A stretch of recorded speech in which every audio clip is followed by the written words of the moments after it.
outside the playoffs in the Champions League. It's a bloated format, but football generally comes through. Elsewhere in the football show, we'll be talking about Arsenal's wobble against Manchester United last weekend and Liverpool's situation. They fly through in Europe, but their struggles continue in the Premier League. Later this hour, we will have Paul Murphy, Kilkenny hurling legend, with us. He's going to talk about round 2 of the National Hurling League. He became a dad himself this week, and he will talk about lifting a cup, which was named after his late father as well. And Richie McCormick will be along. Transfers, it's almost the end of transfer deadline and getting to next week. He's going to talk about some of the best transfers that never happened. He's called it Sliding Doors. It's not a film podcast. He's talking about transfers that almost happened. Cameron Hill, when I said that Richie McCormick was coming back, didn't mean he was taking your seat. No. A shiver went down my spine. But it's happened before. I think I've gotten early night. Yeah, well, exactly. And he's been in on the Newsround since, where it's been two-headed, where we've had I thought I slayed him to get this role, but here we are. Dion Fanning's with us as well. Dion, how are you keeping? Good. How are you? Yeah, I'm good. I've basically got over the excitement of the end of that. I've just about got over the fact that a goalkeeper heads the ball in that game after we went off air. Yeah, I don't like you've been talking about it. You have been talking about it since I came in, that you just went off air and the magic happened. But that's just what can you do? Just let it go. Just let it go. I remember similarly, we were in here the night of the remontada. Barcelona's come back against PSG, which went beyond the clock as well. And we were sitting there going, who knows? Maybe they'll score. See you tomorrow night. But sometimes, unfortunately, these 8 o'clock kickoffs just bleed the wrong side of the arrow. I know. Kenny Cunningham was here going absolutely ballistic at the TV across the way, and we just had to go back on YouTube and just say, right, let's just get Kenny vision on what has happened on Barcelona 6, PSG 1. You just can't step away from it at that point. But yeah, I don't know. Again, look, the group phase, I mentioned bloated on the intro. That's what it is. You play a string of games, they're all disconnected, but at the end of it, it is magic when you see a goalkeeper going forward and heading the ball in. It's fantastic. It was a great moment, and the fact that Real Madrid were involved, it was. I think they were already out of the top 8, but it was still even more humiliating for them. And the fact, the golden fact that Jose Mourinho was involved, I think, was just what made it so special for everybody, just to see Jose back. And we all, so many of us have the deeply complicated relationship with Jose Mourinho. But when we see it, when those moments come, we go, maybe this time it'll be different. Maybe this time it'll be pure and it won't get turned nasty and dark and toxic. But that's what happens in all these kind of great love affairs. How complex is your relationship with Jose Mourinho, Cameron? Listen, myself and Jose go a long way back. I've never actually met the man, but I don't know. I think in the wake of what's happened further afield in the rugby world this week, there was a scary similarity between what happened with Bundyaki and the officials and what Jose Mourinho did in a car park to Anthony Taylor all those years ago, and the confrontation. Those sides you always get reminded of with Jose, despite the sort of romanticism of going back to Portugal after being bombed out of Turkish football earlier this year and it not going quite the way he wanted. It's an interesting parallel, because we all remember when he got into the laundry basket at the new camp and everyone thought this was the most genius thing of all time. He was banned because he abused an official and went into the referee's room. Yeah. We all kind of went, what a scamp. No, he was the enemy of football back then. We know, and he hasn't really. Has he? I don't know how much he's mellowed. I don't think, or is it just the opportunities for that stuff aren't there anymore? But that's the whole. That is the thing. We might talk about this later, but that is the kind of the sort of the hook of Mourinho, that we can't help ourselves. When he appears, it's like, yeah, here, this is going to be, this is, we're here for a good time. We're not here for a long time. Like that's what happens whenever Jose comes into view. Has the Overton window maybe changed as well? That the things we are constantly outraged and disgusted by in football and everything, it's changed so much that we long for the days now where Mourinho was the thing that was driving us insane. Well, probably, yeah. There's something to be said for there are so few charismatic figures in especially in English football today. There's no the great the head coach era, the sporting director of football era is kind of just running these people out of the big clubs, and so Mourinho is a reminder of when it was all to the detriment of everything, including the football. The football was worse. But there was these amazing personalities, and I covered so many Mourinho press conferences when I was in London, and the kind of the drama that would build around them, and Mourinho. I remember one afternoon when he threatened to walk out, and he was walking, and he'd done his daily press conference, he'd done his Sunday press conference, or he'd done his TV press conference, and we were doing a Sunday press conference. So it was like, what else are you going to say? And I remember thinking, let him walk out. I can't remember what the beef was, but he was walking out. But he was walking out so slowly because he wanted somebody to call him back. It was just two, like, 2.25. It was like, I tell you, if you don't apologise by the time I count to 10, I'm not coming back. And everyone was like, Jose, come back. And, finally he turned around and came back. And I was like, walking out would have been much more fun. We should have, but there was always, the amount of times there was something that you got, and that entertainment and that personality was kind of extraordinary. He also had a very, very surreal relationship with some of the British journalists too. Like I think the custard creams being brought up to Jose. Custard creams. Trevor Welsh, wasn't it? Yeah. Yeah. Very, very weird. Well, I think Henry Minter might have brought him custard creams as well. I don't remember that. I remember the... Apparently he couldn't get them abroad, so when he came back to England for a game... Oh, maybe he did. Yeah. Custard creams. No, there was definitely there was that well-known phenomenon of just disproportionate laughter as well. Whenever, but You meant a joke. But the thing with Mourinho was he also was funny. He was great. He is funny. Is funny. Like he's not like, it's not when Arne Slot makes a joke and then that is undeserved laughter. But when Mourinho said things, it was funny. But he was nasty. He was vicious. He was toxic. All these things that we know about him. I was there during the time when Wenger was there, and the things he said about Wenger, and there was a genuine antipathy towards Wenger and for Wenger towards him, because from Wenger's point of view, because of the stuff Mourinho had said. But all of that is true. We know how it's going to end every time, but it doesn't mean that there isn't a part of us when something like Wednesday night happens that you don't think, Jose, where have you been? John on the WhatsApp has used the bingo word I was expecting here. Jose was box office. The good old days long gone. It's all accountants now. John in Limerick. The WhatsApp, by the way, is 087 9180 180. But there's also part of me that kind of thinks the top teams have never had a more bland set of managers than right now. Ernest Slott's not the most exciting guy. Lemur Senior is like the guy from Diary of a CEO podcast with some of the stuff that he comes out with. There's no Alex Ferguson, obviously, at Manchester United. Michael Carrick is now an interim manager. Thomas Frank isn't the most exciting guy either. Arteta, Guardiola, we're a far cry from Antonio Conte and Thomas Frank and the handshake. Yeah. That was the most dramatic flare-up. And that's maybe, 5 years ago now at this stage? Yeah. Oh, well, keep the comments coming in. Before we get into the news, because again, it looks like another Irish player might be missing for this day next week when the Six Nations kicks off. I want to chat to you, Dion, about summer football, because we've been talking about this all week. And you're obviously chairman of a club at the moment, so you've got the kind of hands-on experience of it. As part of me, I sent to Owen Doyle last night that it felt, when Mark Cannon presented his plan around the calendar and the fact that basically summer football will be aligned across the country and be aligned pretty much from top to bottom, there was a democratic decision made, even though many leagues disagree with it and individual clubs may have disagreed with it. And then the FAI just softened that position, and it feels like we're now in a slightly muddled sense. And then when we hear Tommy Martin on the show the other night saying that his young girl has only had 2 games in almost 2 months because pitches are called off and they're finding it very difficult to get them. Where is summer football or aligned football actually at now? I think it's still part of the dream, but I think, and I like what Tommy has said is I agree with it, I agree with it obviously, and I've talked with Tommy about this before, and I think that what is really needed for summer football or anything like this to happen is a kind of a huge cultural shift in how football operates in Ireland, because I understood and I understood it from within our own club and within lots of clubs, people's concerns about the things that they have concerns about every week when you're running a football club. Like, we have to get referees for matches.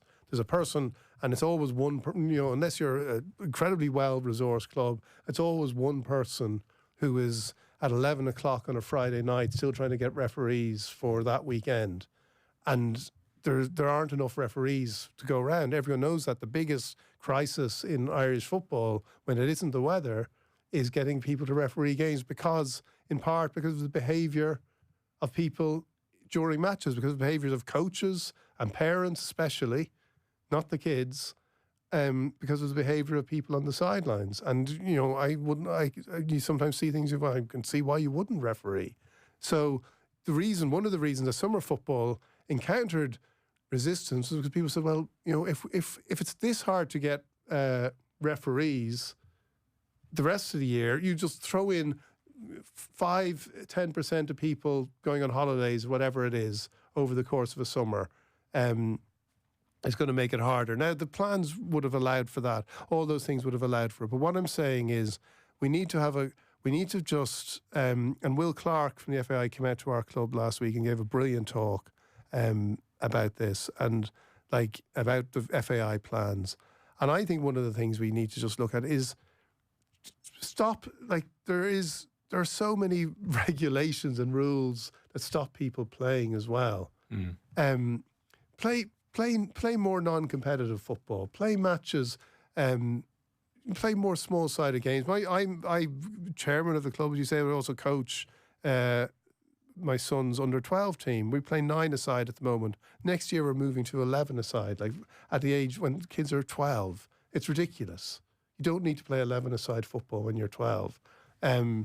Bigger pitches, more demand for resources. When you have fewer pitches, because there aren't enough of them to go around, those kids could still play 7-a-side football. There's lots of things they could be doing that would still be football. But because we have to have certain types of games, certain types of league matches, certain types of cup matches, games that are refereed, it creates this structure and this rule-based system that is hard to maintain at the best of times. And then you throw in something like what's happening now with the weather, and it falls apart. So I think if we're going to move, and I think the resistance, the reservations is a better way of putting it, because I think a lot of the reservations were in good faith and people who had genuine concerns about how this would operate.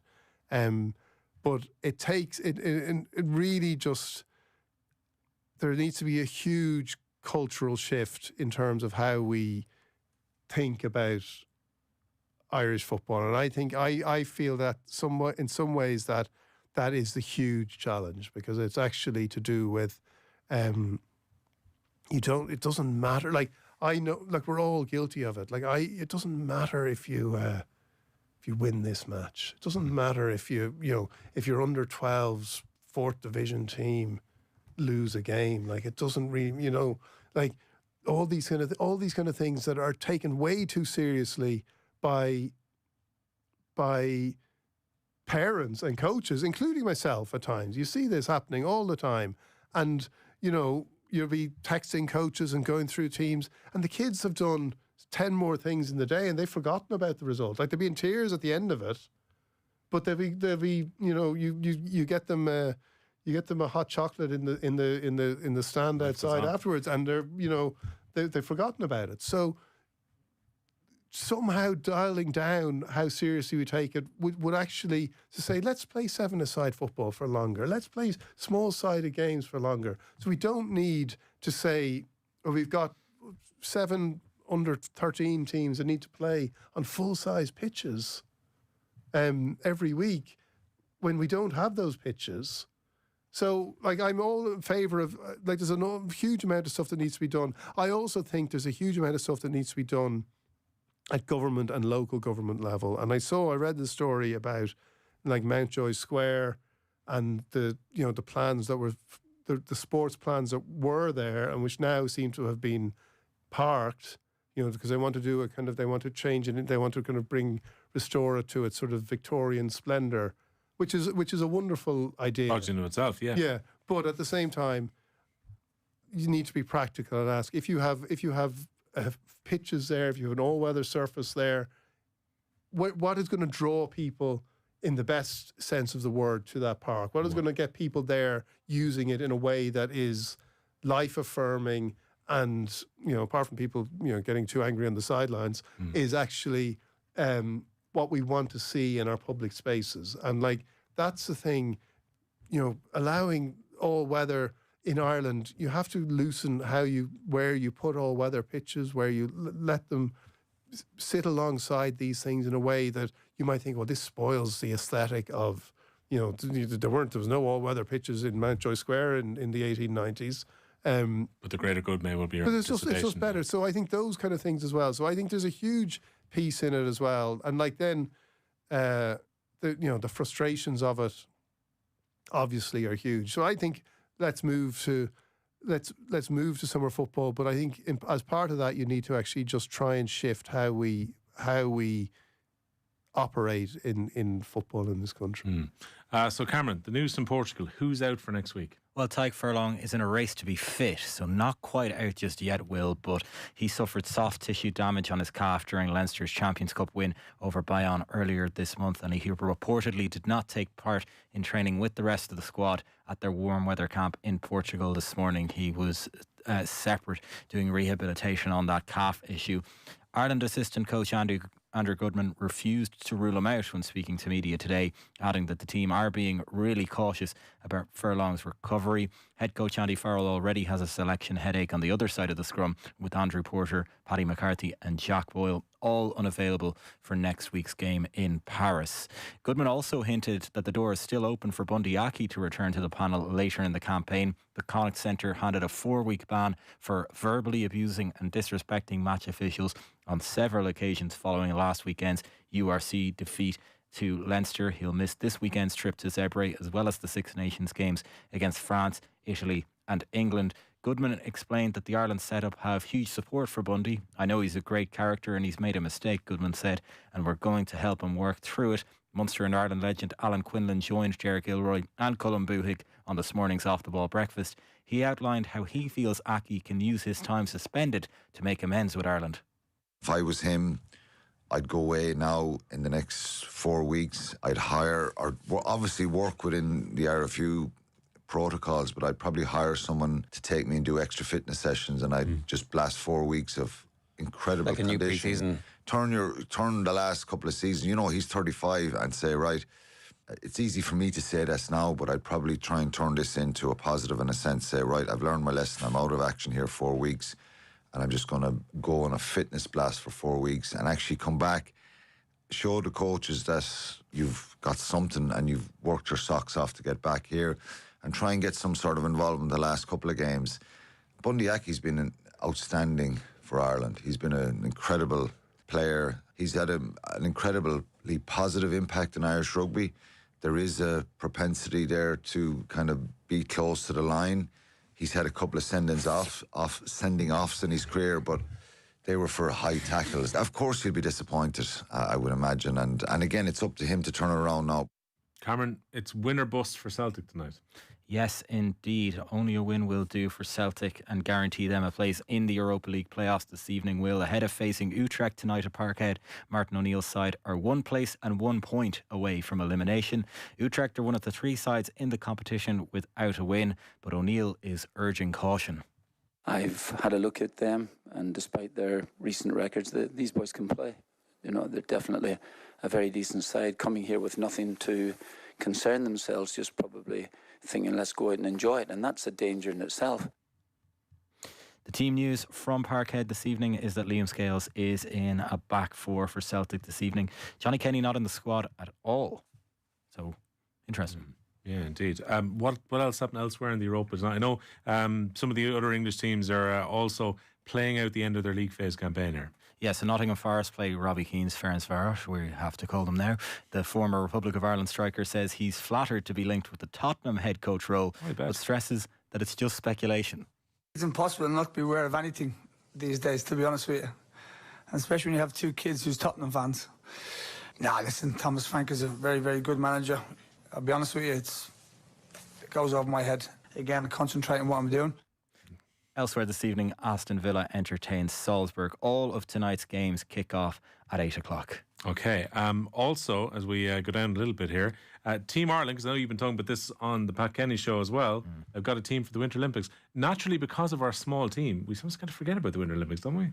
Yeah, it's it always sneaks up, and I think it's one of those, like the summer games, that you get invested in sports that you've otherwise no interest in the other 3 years of the Olympic cycle. But a 4-strong contingent heading to Milano Cortina next week. Cross-country skier Thomas Maloney Westgard, alpine skiers Cormac Comerford and Annabelle Zerbe, and freestyle skier Ben Lynch. So a lot of skiers there. They will all travel to Italy for Ireland's 9th appearance at the Winter Games. They open in Milan next Friday and run until February 22nd. Yeah, been watching heated rivalry over the last while, so kind of ice hockey has kind of gone on my radar as a result of that. Probably watch a bit of the ice hockey, and the nice thing is with this being in Europe, it's on at the right time to watch it. Could Denmark play US in the first round of the ice hockey? Which winner takes Greenland? Yes, exactly. A nice Greenland derby there. Don't rule out Donald Trump trying to put that clause into the game beforehand.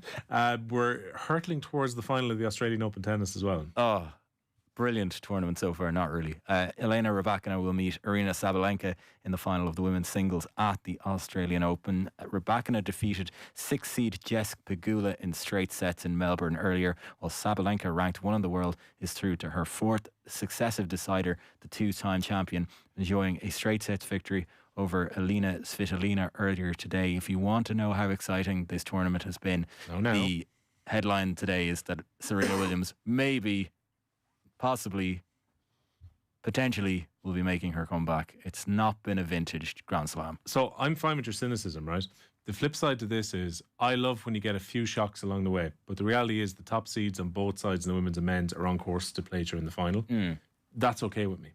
Okay. If we get a great final, we get Carlos Alcaraz and we get Sinner going up against each other and they play another classic Grand Slam final, it doesn't matter that the rest of the tournament wasn't. That gets fierce boring after a while if it's just those two are pretty good. It. You need at least a third party in there, and maybe Djokovic is the guy. Like, he's had plenty of rest over the last while. His quarter-final opponent Jacob Mensik pulled out, so he went straight through to the quarters, where he was losing to Lorenzo Mazzetti, and then Mazzetti sensationally retired. So he has a semi-final tomorrow against Yannick Sinner. But look, when you're nearly 40, you're better off to be a lucky general than a good one. Right, that is almost our lot in the newsround. I just want to read one more text, because I was actually trying to remember Anders Frisk name earlier on. So don't forget, when Mourinho cost the Swedish ref Anders Frisk his career by lying about Frank Rijkaard entering the dressing room in the Champions League semi-final. Box office or not, his reputation and his behaviour has been very questionable over the years. So that is it on the WhatsApp. You can keep them coming in on 087 9 180 180, or if you just want to text normally 53106, or why not leave us a comment on the YouTube Live and even later on in the programme as well. All right, we will be talking to Paul Murphy about hurling ahead of weekend 2 of the National Hurling League when we come back in a sec. But first of all, time for the cash machine. News Talk's Cash Machine. Now, after another big winner last Friday, there is more cash to be won this coming Friday, and it's a very easy number once again. €200,000 is the number that you need to know. There are now 2 ways to enter. You can visit newstalk.com/cash machine, or you can enter on